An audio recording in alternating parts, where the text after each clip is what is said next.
Welcome to Cultivate, a Veritas Academy podcast, where we explore truth, beauty, and goodness through meaningful conversation. We invite you to join us in discussions meant to edify your mind, encourage your heart, and equip your family to live abundantly in Christ. Welcome back to Cultivate, everybody. And I'm excited today to have Ibby Rios with me. Ibby is our sixth grade teacher here at Veritas, or should I say one of our sixth grade teachers here at Veritas, because we're adding more sixth grade teachers. So I wanted to have Ibby in today because not only is he a new teacher here at school, he's not new to teaching. So he taught for a number of years in the public schools, and actually you have a principal's license for the public schools. I do. Wow, that's like a special ops or something like that.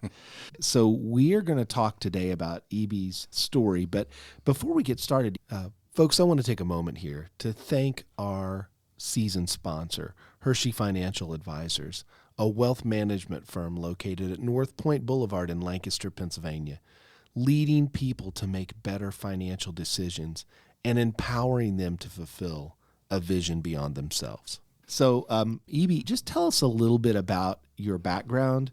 Tell us how you got from where you started out to here at Veritas Academy. Yeah, well, first of all, thanks for having me. So when I graduated high school, I went to college, and I didn't know what I wanted to do, which is not a good idea. You should actually know what you wanted to be before you go to college. It cost a little bit less back then, but you're not quite as old as me. Yeah. So, but it worked out well. Lord was gracious. I declared major after my second year, and I just had this desire to help students and help children and just teaching. So where did you start teaching? So I started in the Philadelphia School District, and I was there probably around 6 years. Ooh. Yeah. That's a long time to be in the Philly schools. Yeah. What was your experience like there? Well, first of all, I taught a lot of different subjects. It's almost like a smorgasbord of different. I did health to PE to fourth grade bilingual to fourth grade regular to just different subjects. It was mainly K to 8. Okay. But then you moved out to Phoenixville, right? Yeah, so I wasn't, I was at several charter schools, and then when I finished my certification, that opened the door for me to work at a school in Chester County. Okay. And that's where that door opened. Okay. So you're a guy, you're bilingual, you've got all of these certifications. You have to be like a rising star. What would ever get you out of all of that rising starness over into classical Christian education?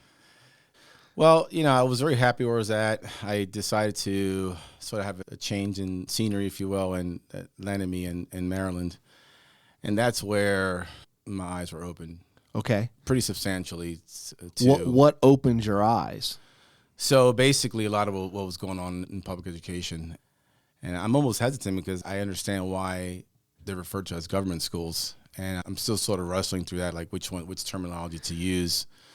But my eyes were opened up a lot to what's really going on in these schools. And so on the educational side or on the cultural side, or both? Both.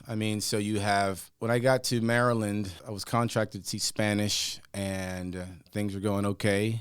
And right around probably 2019 is when everything really just unloaded as far as. Was there some virus that might have started the eye-opening? No, it was actually, I realized the hard way that even being tactful and trying to use wisdom, I realized that answering the right question, having the correct answer to the wrong question is the wrong answer. Yes. So I basically had a student ask me, I taught first, second person, third, pronouns. And I had a student ask me, Mr. Rios, if a person identifies as transgender or non-binary, what do you do? I said, well, the language doesn't change. If it's third person singular, if it's he, you say él, and if it's third person singular for female, you say ella.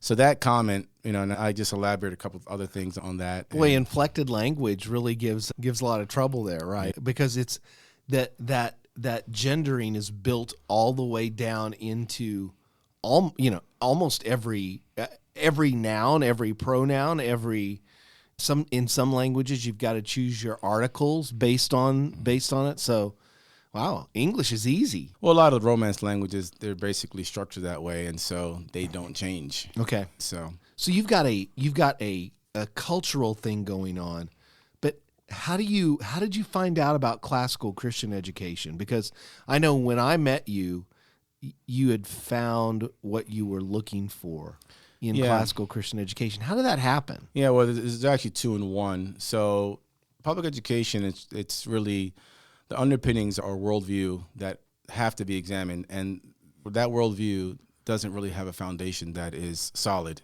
It's not based on anything like natural law, good ethics, Christianity, none of these things. But it used to be. It used to be. Okay. So this is because you had said before the podcast, said, get behind me, John Dewey, to riff on the Bible. But so Dewey is one of those guys, maybe with Horace Mann, who's really foundational for the public schooling movement.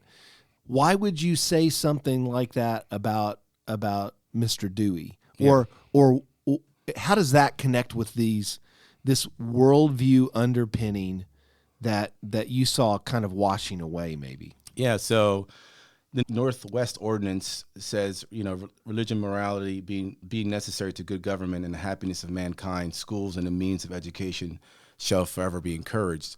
So this was, the founding, it was no doubt in a general sense theistic, and particularly it was Christianity. But right around in the early 1900s, along came John Dewey.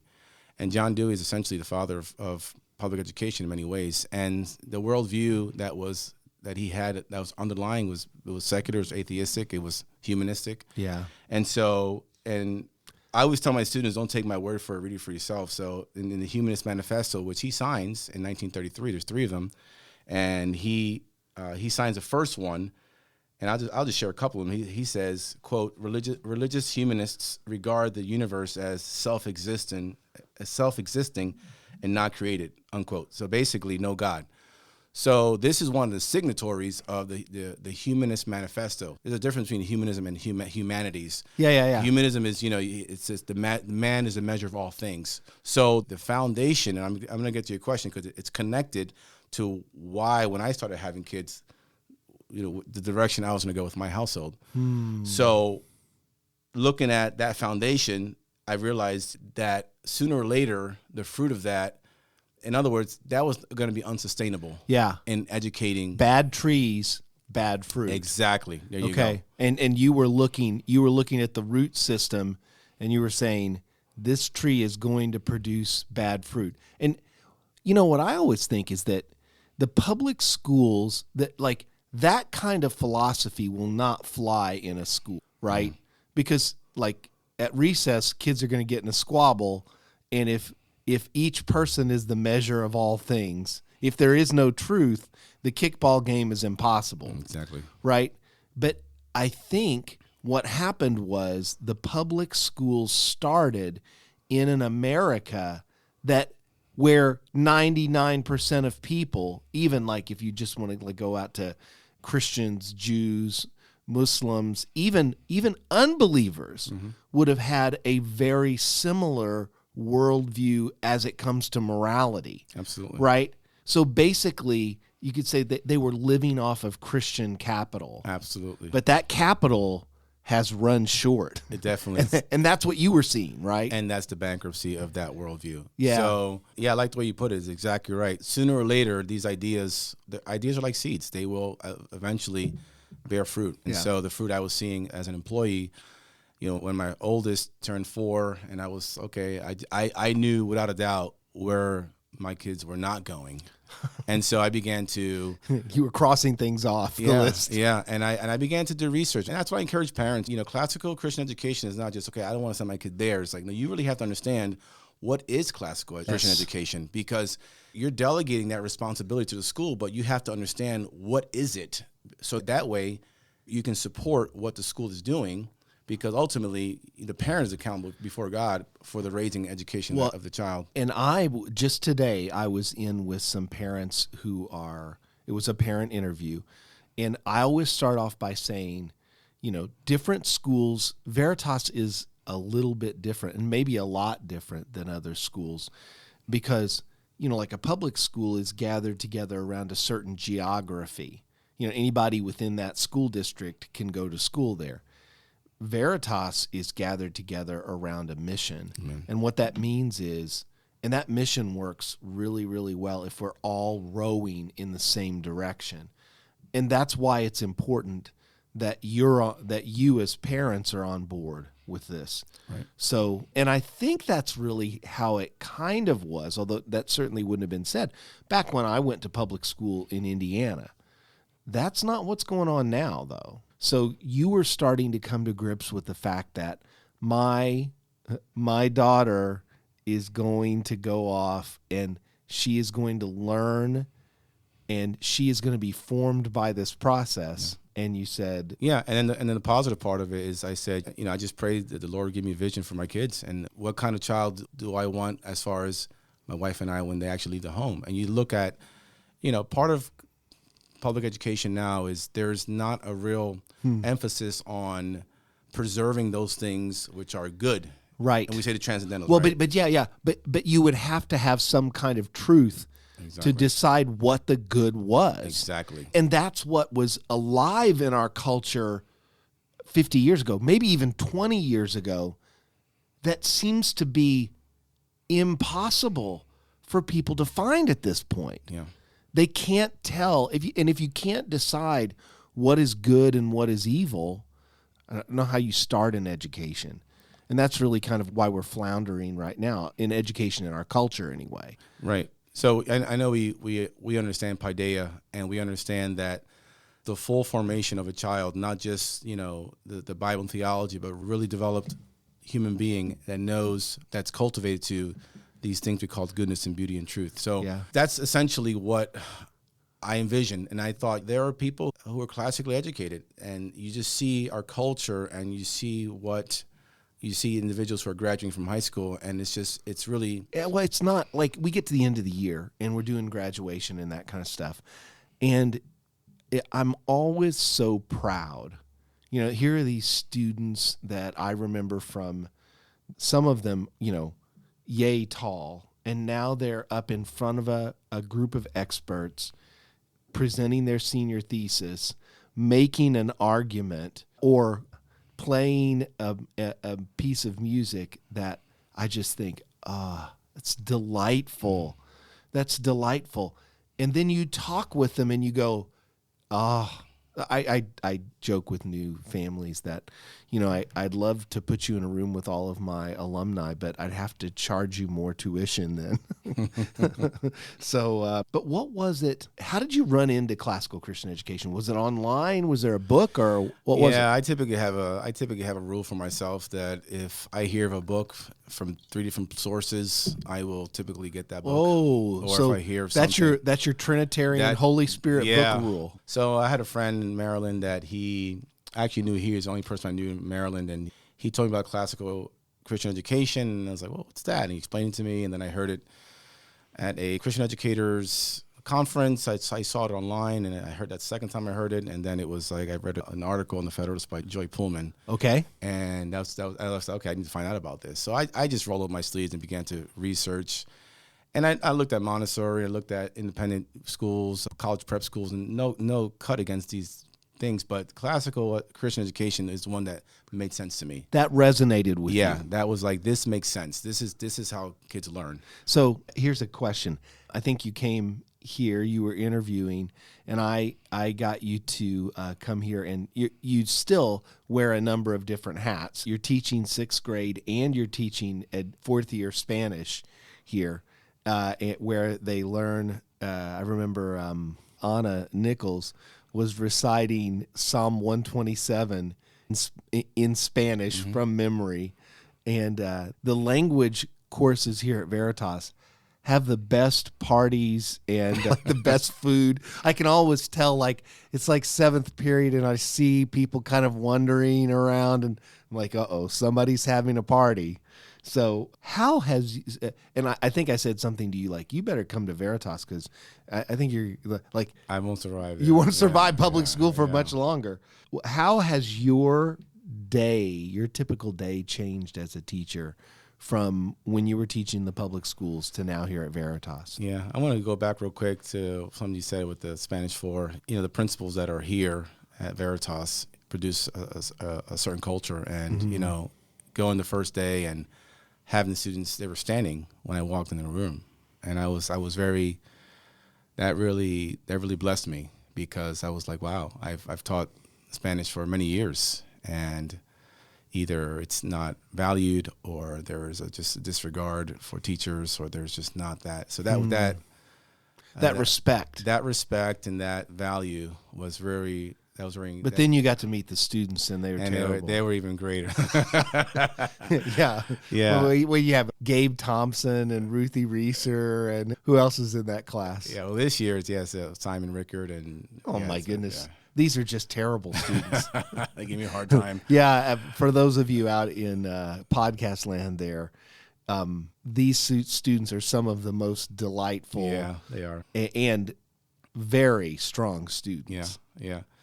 And so the last part before I answer that question is that it was just a robust program, and our teachers do a great job preparing them. They got to me for Spanish 4, and using the immersion model has been very, very delightful. It's been challenging for the students, for some of them, but they've risen to the challenge. So yeah, so the way things have changed, there's.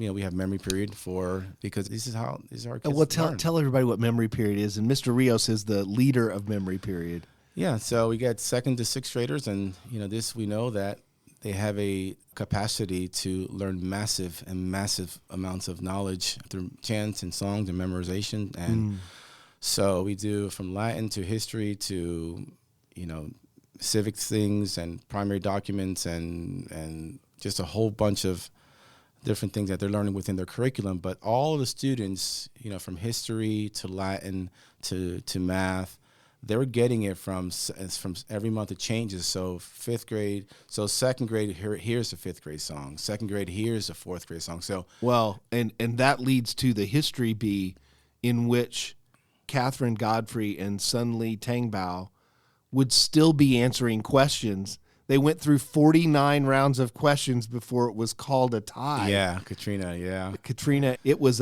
pretty amazing. Yeah.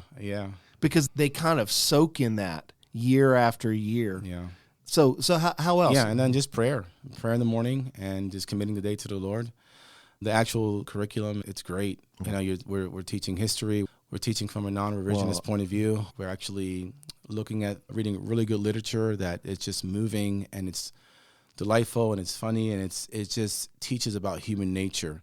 And these conversations, they spill over into the hallway, and they spill over into the cafeteria. And every time I see that and hear that, I'm just it's so encouraging. Well, and you do a wonderful job of you're at that transition point between grammar school and secondary school. And I love the way that you teach that when you get to kindergarten, Mrs. Lake and Mrs. Conrad, I remember asking one of my daughters, she came home from her first day of kindergarten, I said, "So, how's Mrs. Lake?" And she said, "She's a straight line teacher. We do everything in straight lines. Our desks are straight. We walk in the hallways straight. We're straight." And I'm like, "That's good." But, our secondary students do not walk down the hallways in a straight line. And, I think it's a real blessing to me to see that you kind of transition. You're helping them take on a greater level of maturity, but that greater level of maturity comes with a greater level of freedom, which is wonderful. Yeah, and the grammar school teachers from K to 5 really should be commended. When they get to me, you see the fruit of their work, and so it becomes a lot easier for me to move them to the next stage. And something you said in my interview, and you're saying it now, and you're so correct.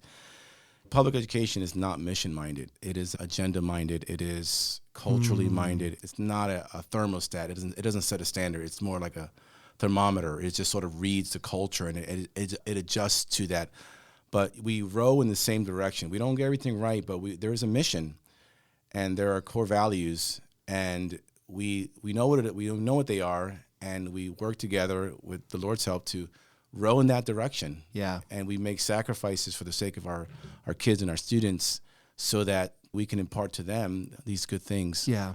And I think that if you go back in history, there would have been more of that in our culture in general and in the public schools. A lot of people that went in, a lot of my family that went into public education, they had a vision for what they wanted that child to turn out. And that vision was, it might not have been overtly religious in the classroom, but they wanted them to turn out to be good citizens and good Christians. Right. And well, there was a Judeo-Christian consensus, and so Yeah. the ethics of society were very much consistent with that, and there was more of a consensus of that, and so that's what's been lost, and that's another thing that's a difference. There's a values. Christian education it's based on values as well, and in public education, it's really not. You know, it's sort of just, But what if have people say to you, like, why not just like fill the public schools up with Christian teachers? And see, that would fix all the problems, wouldn't it? Yeah, no, I mean, that wouldn't. I mean, I think, when you ask that question, I think of Titanic, like Titanic, the ship that sank. I know. So something's That's sinking. kind of a disaster. Yeah. So, I mean, you're probably not going to save that ship, but you might be able to save some individuals on that ship. Okay. So Christian educators who are in the School of Babylon, in the Babylonian schools, can be a Daniel, if you will, in these places and be a light and things like that. But as far as fixing the system, and I've done some research, I just don't see how that can actually be Well, you felt like recovered. you were banging your head against a wall. There wasn't really a right answer. Yeah. And your kids have to go to school. Yeah.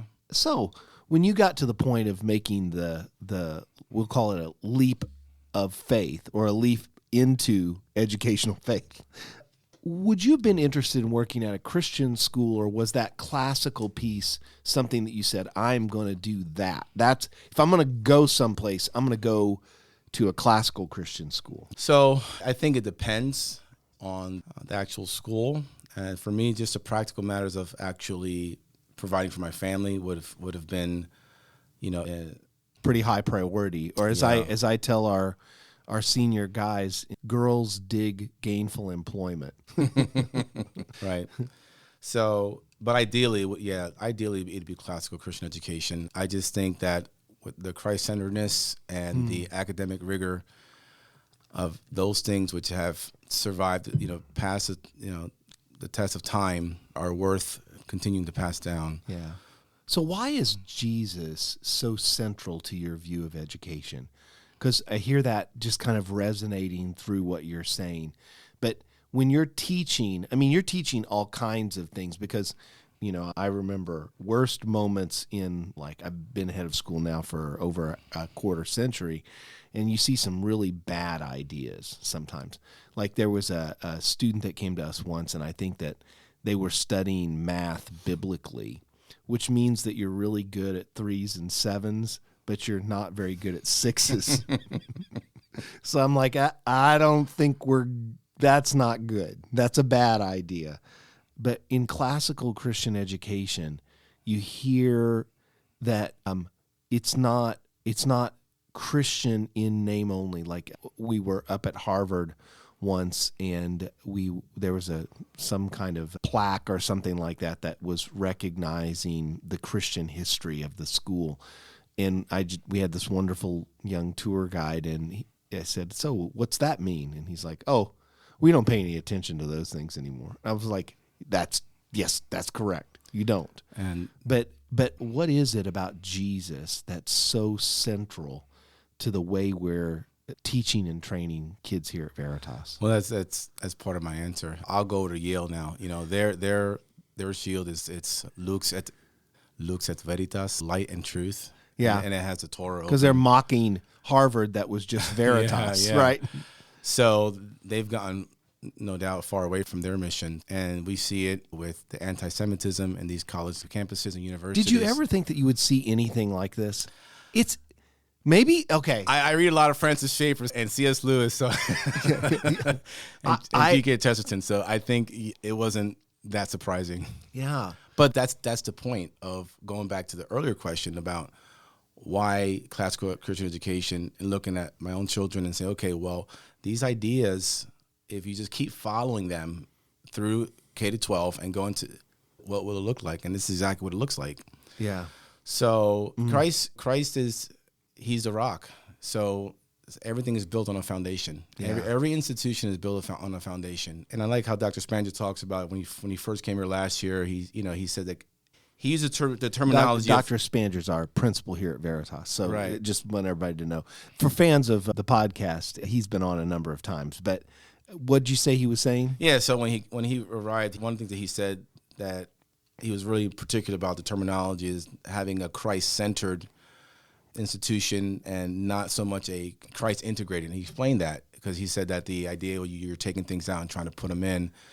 And so that's kind of how I see it. I see that as a foundation. So if the foundation is not good, then what you're building on, it's not going to last. So that could be for the actual structure or for the people involved there.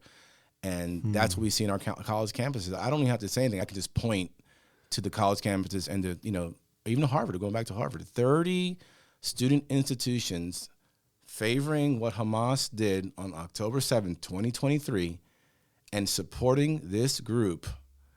And I'm thinking to myself, this was Harvard College that originally started to train ministers. You take Christ out, you can't have anything that's going to be long-lasting. Everything falls apart. Exactly. Everything falls apart. Exactly. It's one of those things that we live in an age that is so arrogant that it thinks that good things just happen, right?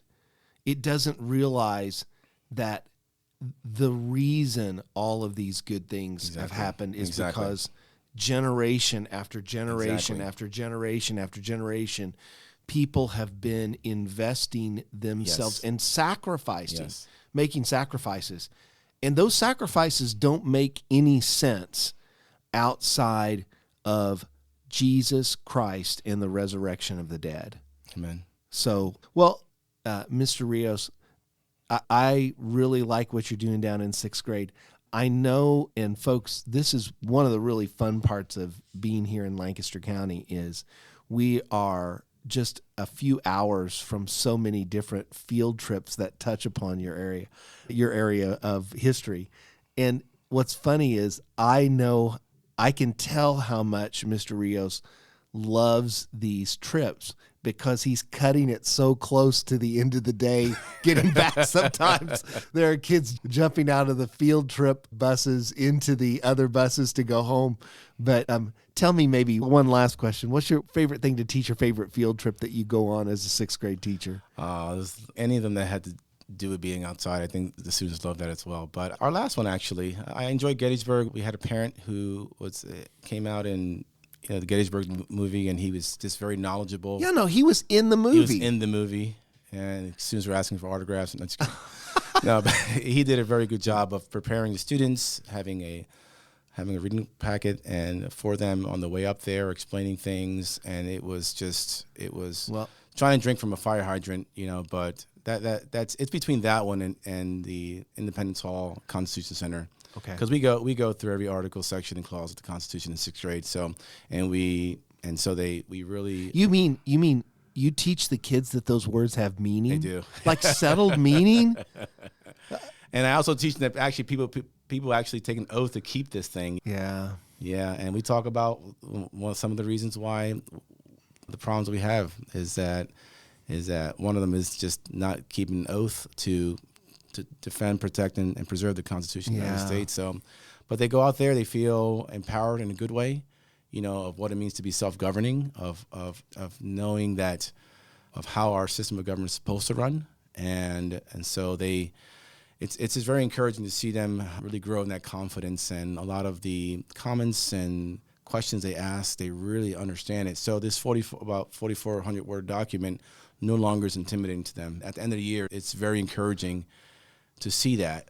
And I tell them, I said, listen, when we go there, you're not going to hear a whole lot. I mean, you'll get 10 minutes, but let's just see where this nation was, where our republic was birthed. And because this is, this is not just everywhere in the world. No. And this is the things that, that people come from different parts of the world to see where it started. Well, and we think of American exceptionalism, and I think that the most exceptional thing about America in its founding is that its founders did not believe themselves to be exceptional. Yeah. They believed themselves to be fallen people just like everyone else. So they had to set up a government that could govern a people that, even though the vast majority of them were very moral, they set up a government that had checks and balances. They set up a government that had federalism that divided power. They set up a government, and then to pass that Constitution, they had to add the Bill of Rights to it that protected those freedoms that we're so thankful for now. Right. Now, Mr. Rios, I am so glad that you took me up on my fearful statement of, you better come over here. We are so blessed to have you here at Veritas. So thank you for coming in for the podcast today. Appreciate it. My pleasure. You've been listening to Cultivate, the podcast of Veritas Academy, a preschool through 12th grade classical Christian school in Lancaster County, Pennsylvania. If you'd like to learn more about Veritas, visit veritasacademy.com to discover the truth, beauty, and goodness of classical Christian education.